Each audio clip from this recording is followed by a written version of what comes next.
Wolabira bino ng'enteekateeka zigenda mu maaso ku kiggwa ky'abajulizi e Namugongo nga twetegekera okujaguza olunaku lw'abajulizi. Abamu ku balamazi abatuuse edda basangiddwa nga balongoosa so nga abalala bagenda mu maaso n'okwegayirira nga n'abandi badde basoma sapuli.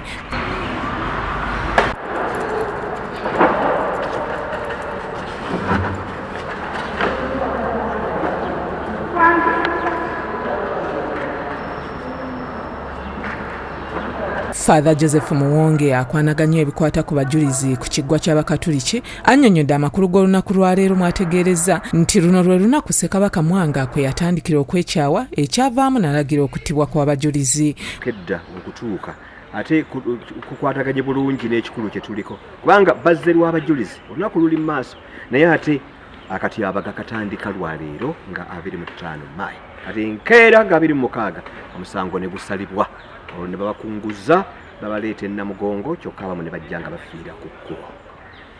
Tulinda olunaku lwa 3 Juni kuba ku olwo abaatuuka e Namugongo lwe baayokebwa.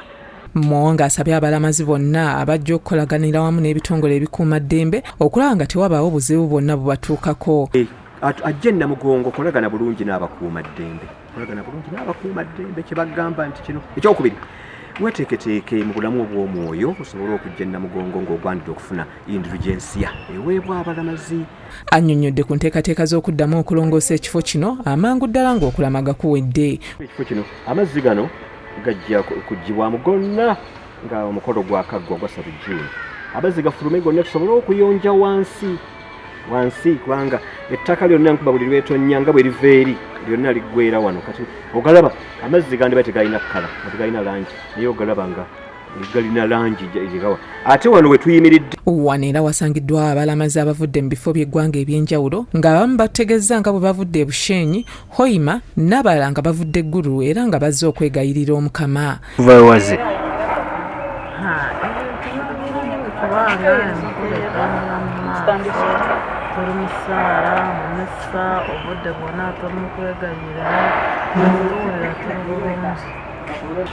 Nkyali wano njali ku mukadde ate njali kupangisa abadde njagala Mukama akuyambireko.